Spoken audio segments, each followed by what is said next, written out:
Here is a swing analysis of Kang, PGA Tour player. Here is one of his driver swings from 2019, and one thing that's very unique about his golf swing is the pace of his backswing, of his tempo.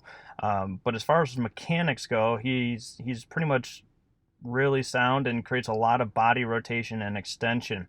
So as he takes that club back, the hands are working more inward towards his right thigh, and that's one thing I always take a look at, is what the hand path is doing.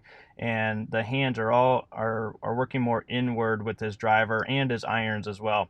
But the most important thing is the hands work in is making sure that the driver head and shaft stay more out in front, and in this case more on the plane line, the blue line there.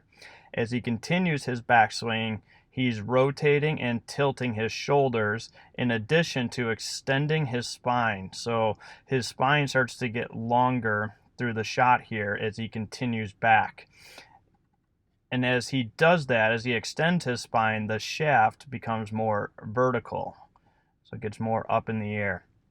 When he completes his backswing, he completes it by tilting and rotating and extending his spine, and his hands and arms are working more around his body on an inward type motion, just like his takeaway. So they're more on an inward line, not over his toe line, but more around his body. And as he continues to the top of the swing, some may look at his position at the top with the shaft being more across the line there, and I look at that as it's pointing that direction because of the amount of inward his hands went, the more extension and rotation he gets within his body, and that's what gets the club more in that position at the top. He's not doing anything with his hands to get it to point in that direction because his left wrist stays fairly flat there. As he starts his downswing, that shaft really starts to flatten out right away. So he gets that club on the plane line as soon as possible. And one reason why that happens is because of where the club is at the top of his swing. So once he starts down, he creates some weight shift into his left, but if you watch his hips here, his hips are already pointing at the golf ball before he's really started down with his arms in the club.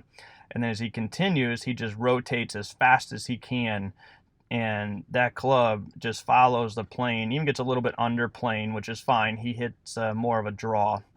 But the faster he rotates through the shot, the closer that club gets to the plane line, and the more club head speed he can create because of the amount of rotation. Through the hit, his hands stay higher than the club head. Not much wrist roll or action through the shot. He just continues his rotation, and then that club finishes more around his body, full extension and rotation within his spine, and his legs stay really close together, and he lets that club go as fast as possible to create as much club head speed as he can. So hopefully you enjoyed this analysis of Kang's golf swing, and if you have any questions, feel free to post them in the comments section.